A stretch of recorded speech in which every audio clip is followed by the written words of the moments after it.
Hi, my name is Gehrke. I'm from the Department of Neuroergonomics and Biopsychology, led by Professor Klaus Gramann here at the beautiful TU Berlin.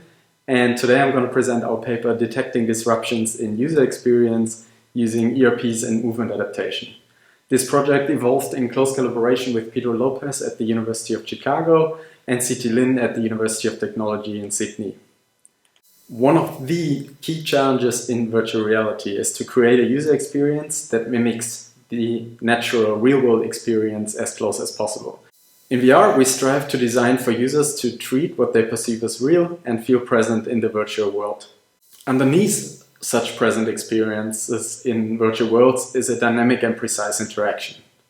This requires a high degree of visual and haptic sync, such as in teleoperated surgery, in VR simulators, and in general in all kinds of VR experiences. But how do researchers usually evaluate the sense of optic realism? Well, we ask the users to subjectively judge it. We administer a questionnaire that requires to stop the ongoing experience, to reflect on it, and ask the participants then to judge it, and to return back to the immersion.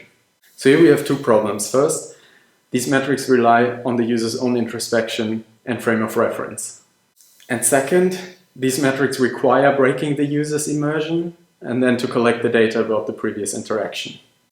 So then the question is, how can we overcome these limitations? And there are two important questions to that. First, how can we move towards an objective metric? And second, how can we monitor the user continuously without breaking the user's immersion? We propose a neuroergonomics approach using neural interface technology. We and others have previously shown that we can use mismatch negativity, the physiological correlate of a prediction error, to detect visuohaptic mismatches or system glitches in VR. We believe this neural signature can be used for neuroadaptive purposes in VR, extending previous desktop applications such as implicit cursor control. So in short, we propose to classify prediction errors to visuohaptic mismatches as a correlate of the sense of physical immersion. In this work, we extend our previous findings twofold. First, we implemented a classification system using windowed means of the prediction error ERP. Critically, we localized the sources contributing to the classification. This was motivated by the need for robust neural markers for neurotechnology to succeed. And second, we investigated whether behavioral adaptation or post-error slowing can provide supplementary information about the subjective experience of physical immersion and can increase the accuracy of our classification system. So, how did we simulate a scenario with visuohaptic mismatches that we can capture with event-related potentials? Let's head to the lab to find out. So here's our VR simulation. Participants were asked to reach for a cube appearing in front of them and touch it on the top marked by the black cross. The cubes could appear in three locations, in the center in front of the participants, to the right or to the left.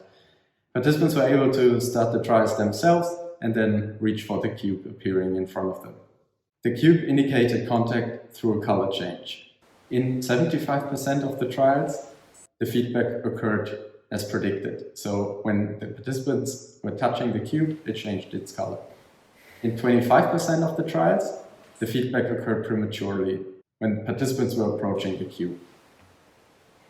There were two sensory feedback conditions. One, so like I said, we had just had the color change of the cube. And in the other one, we had a visual and a vibrotactile feedback. So the color change was supplemented by vibration under the fingertip. The complete data set consisted of 19 participants, 12 were female, with a mean age of 26.7 years. We used a 64-channel brain products EEG system. We recorded 12-channel motion capture using the HTC Vive, here the hand tracker as well as the headset.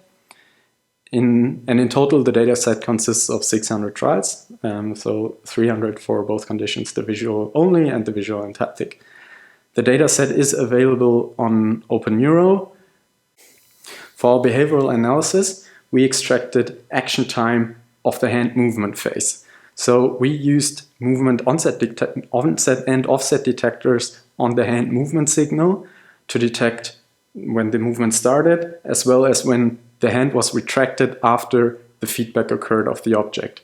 This was done because the color change occurred too early in some of the trials. We want to know, do participants actually slow the hand earlier in those trials, so do they consider the action as completed and retract their hand earlier? So you can see the velocity of the hand rigid body, and we have the object spawn, then participants have a reaction time, and then they accelerate towards the cube, touch it, and then retrieve the hand. For our EEG measure, we computed ERPs by first applying a filter from 0.1 to 15 Hertz. And in the top, we can see the grand average ERP for the mismatch and the match condition, as well as the difference ERP, which is typically how mismatch negativity is reported. And we see a very familiar time course of how a mismatch negative signal looks like. For the classification of the EEG data or of the ERP data, we used windowed means with 50 milliseconds window size, and we extracted windows from 0 to 400 milliseconds and applied a baseline from -50 to 0, also for the plot here, because the ERP occurs at different stages of the movement phase. In this study, we did two classification schemes. So we did classify on the behavioral data as well as on the EEG data separately. So for the behavioral data, we used the rate of change in action time. So how much is the action time increasing from one trial to the next one?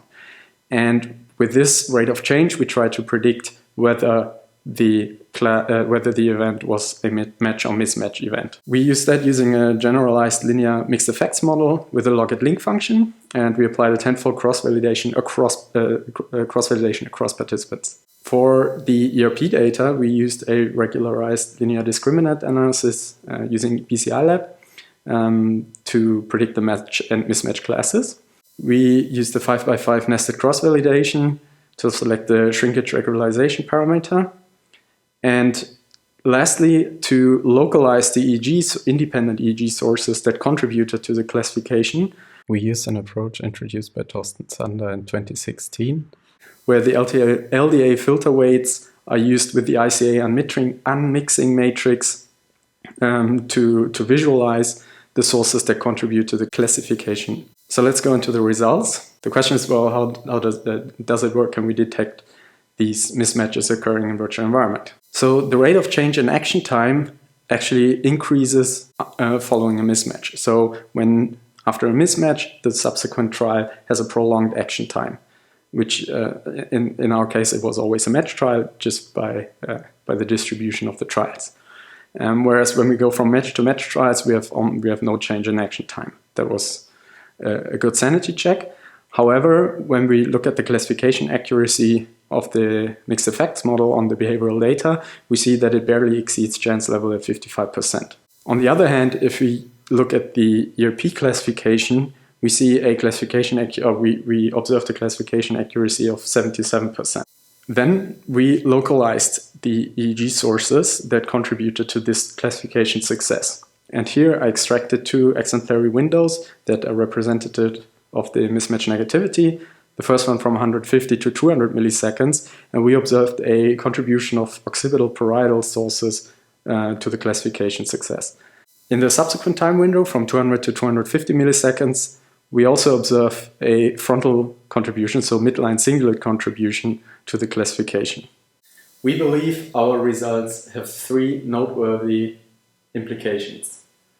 First, movement data didn't add to the classification. This may be due to the fact that we didn't instruct on a speed accuracy trade-off. It might also be due to the fact on how we computed our post-error slowing metric. And it would definitely be of interest in the future to use windowed means of the velocity signal for a multimodal classification scheme. Second, we observed frontal as well as parieto-occipital sources contributing to the mismatch negativity. And we believe this might be due to the embodied aspect of sensory integration taking place. And looking towards applications, we think it is noteworthy that we must look at more distributed source origins in naturalistic interaction other than highly localized source origins as they were in desktop scenarios. And third, we believe our paradigm can be used as a calibration session to then use the classifier in online applications. Here we use 600 trials for the cross-validation scheme. It would be super interesting to see how low we can go with that number for the training data. So to conclude, we have presented a paradigm where we manipulated sensory information to elicit prediction errors. We demonstrated that using ERPs during prediction errors, but not motion capture, we succeeded at classifying visohaptic mismatches. And lastly, we localized the sources contributing to the classification signal for future targeted investigations. With this approach, we have taken the next step towards evaluating interactive technology continuously and objectively for the design of the workplaces of the future. Thank you very much for your attention, and I'm happy to take your questions here on GatherTown. You can connect with me on LinkedIn or in the Discord.